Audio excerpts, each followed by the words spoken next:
Hey guys, I'm Dov, and today I'm back with more Total War Warhammer 2 online action.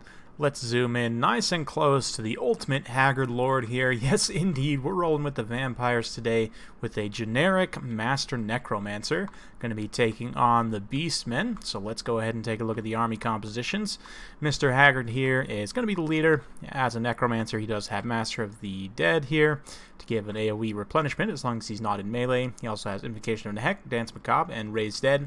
The main benefit to this guy is he's dirt cheap. In this form, he's about 950 points, so very, very cheap. Allows you to go quite wide with your army. You can see I have done that here. We've got some skeleton spearmen mixed with skeleton warriors, second line of Graveguard with some Stearnsmen. Got some Varix Reavers and the Dire Pack here. Over here in Vanguard, already getting on the Sons of Goros, we've got the Regiment of Renown Vargeis here, the Devils of Schwarzhofen, to give us some terror. We've also got some Blood Knights, more Blood Knights over on the other side, and the Corpse Cart with Unholy Lodestone. For the Beastmen player, we've got a Beast Lord on a chariot, Bray Shaman Lore of Shadows on a chariot. Looks like he's got Melkos, Mystifying Miasma, Enfeebling Foe, Penumbral Pendulum, and Pit of Shades, so quite a heavy spell load out there. Front line of Ungor Spearman Herds with two Giants to back them up. I quite like the Beastmen Giants, and one attribute to note is these guys do have the no forest penalty trait, so unlike other variants of Giants, they won't suffer those forest penalties. He's also got some Bestigor Herd to back him up, Koroks Man Rippers, we've got some Blackhorns Ravagers, more Ungor Spearman Herd, and of course these Sons of Goros who are currently fleeing, well, not actually fleeing, but we'll call it a tactical retreat from these Regiment of Renowned Vargeis here. But this mainline engagement is about to get underway, so we'll go ahead and soak up some cinematics of these Gors running in here, these Ungors rather.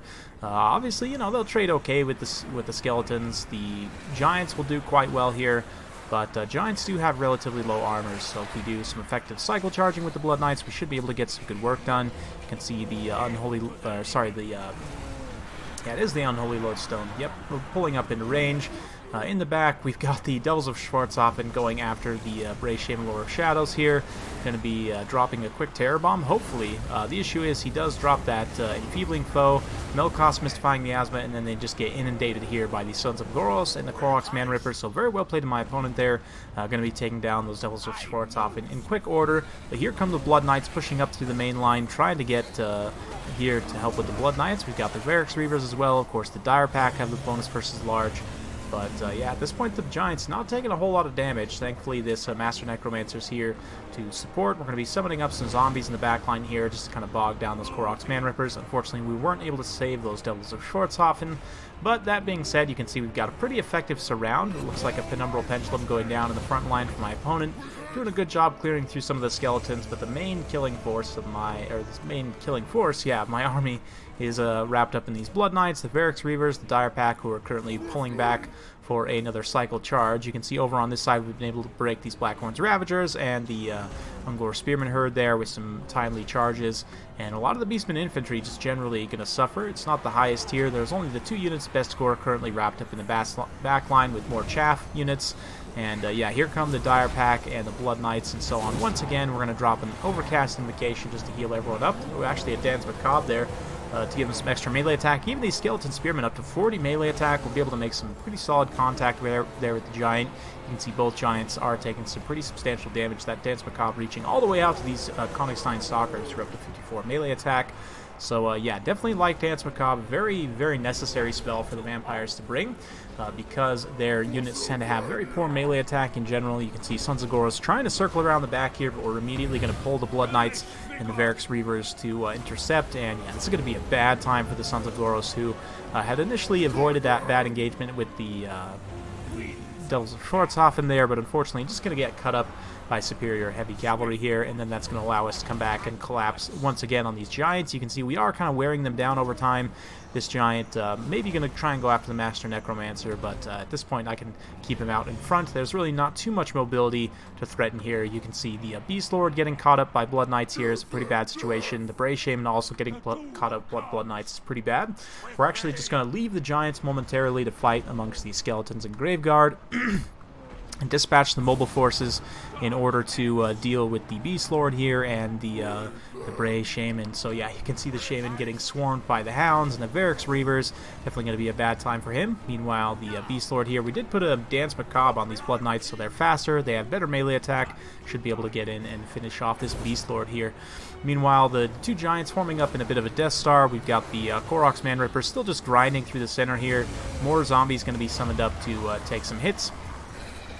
And yeah, at this point, the Giants are taking some damage. We do have one of the units of Blood Knights still fighting over here, providing some elite presence.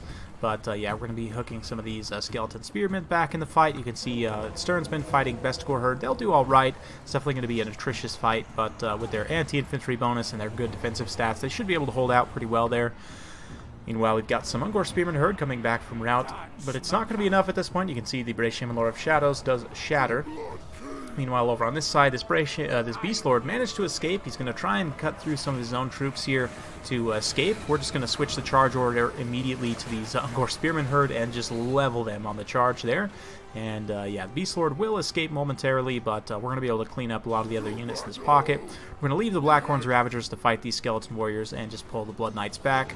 Meanwhile, in the main line, you can see the Giants still suffering. The Varix Reavers, Blood Knights, and the Dire Pack all still online, very importantly, despite all being very heavily damaged. So yeah, just wearing these Giants down through sheer attrition is the way we've got to deal with them. So at that point, it does look like my opponent did admit defeat there. His Beast Lord was getting about to get caught up by some more Blood Knights. But fun battle. Hope you guys enjoyed watching. This is an interesting matchup. It's definitely one that's potentially very tough for the Beastmen. The Beast Lord Chariot can definitely get a lot of work done against armored infantry, but it's potentially a pretty big risk. You can get caught out by Blood Knights, Terror Guys, things like that, so it can potentially be tough. Previously, I used to like ethereal units, particularly Banshees, in this matchup quite a bit, but I think with some of the new options, particularly the Sons of Goros here with their magic attacks, it's going to be a little bit more risky to bring the Banshees in this matchup, I think, but generally I do think that the Vampires still have the advantage here. Blood Knights getting a buff, I don't know if it was in the last patch, but in a recent patch, was quite helpful. Blood Knights are a very good pick in this matchup. They're anti-large bonus, heavy charge bonus. They can run over Beastmen infantry. They can trade well against things like Minotaurs and Giants and some of the larger Beastmen units. Just very cost-effective overall. You can see both of them racking up XP chevrons 1 and 2, 75 and 48 respectively. Devils of Shorts often a little bit of a fun pick. Didn't end up paying out, but you know, they are pretty squishy, and I didn't necessarily use them wildly well. But yeah, Graveguard did very well, 86 skills on the Stearnsmen, just such a strong unit, 58 on the Konigstein Stalkers there, 53 on these Skeleton Warriors, which is not too bad at all. Granted, most of those are probably Ungors, but still. Speaking of the Beastmen, 222 on these Korok's Man Rippers, super solid pick in this matchup. Besticore Herd did quite well as well. You know, I actually kind of like what my opponent did. I think that if you were to trade the Beast Lord out for Morgr, you guys might think is a little boring. I don't think Chaos Spawn are boring at all. Summoning big tentacled creatures is awesome, but Morgr is definitely going to be more competitive in this matchup because of his regeneration. He's got the 2 Chaos Spawn summons, which Chaos Spawn are pretty decent in general against the vampires because they're unbreakable. They do well against the low armor vampire chaff, so maybe even bringing a couple basic Chaos Spawn, like maybe you cut one of these Giants, although the Giants are a pretty solid pick. One of them did quite well, managed to get a couple XP chevrons. Maybe you cut one of the Giants and maybe cut some other costs here. Maybe cut these Ungor Spearmen down in cost a little bit because these guys had some chevrons before the battle started. So you could definitely finagle some things to try and get a couple of Chaos Spawn into this army, and I think that would actually give you pretty strong presence in the front line, especially with the Giant and the Chaos Spawn. That's going to be a lot of large for the Blood Knights to have to deal with, and so you can potentially win a little better that way. The other nice thing about the Chaos Spawn is, of course, like I said, they're unbreakable, so they're not going to be routed off to the spooky, scary stuff that the vampire accounts can bring to the table. But overall, it's a very, very interesting matchup. You guys will have to let me know your thoughts in the comments down below. The Master Necromancer, definitely not a competitive choice by any means, but he is dirt cheap, and that's, again, the main thing about him is that he allows you to go very wide with your army here. You can see I had quite a few elite units, you know, Stearnsmen, 2 Blood Knights, Devils, and these Varix Reavers, all above 1,000 points, so that's quite a lot of elite units on the table. A lot of regiments of renown, and having such a cheap heroic core with just the one very cheap lord does allow you to go that route. Granted, the Master Necromancer is pretty squishy. In this matchup, you can take him up in the air, and he's relatively safe. I mean, your opponent might bring some Banshees, but Banshees are a big risk against things like Terrorgeist, even Vargeist. These Devils of Schwartz often would have tore some Harpies to shreds. So, yeah, definitely has some use. I don't know. Again, I don't think he's wildly competitive, but he is definitely a fun choice and can be good in certain situations. You guys will have to let me know your thoughts in the comments down below. Hope you guys enjoyed watching. If you do like this sort of content, be sure to like, subscribe, hit that bell notification button so every time I upload a new video, you'll be notified. Thanks again for watching, and we'll see you next time.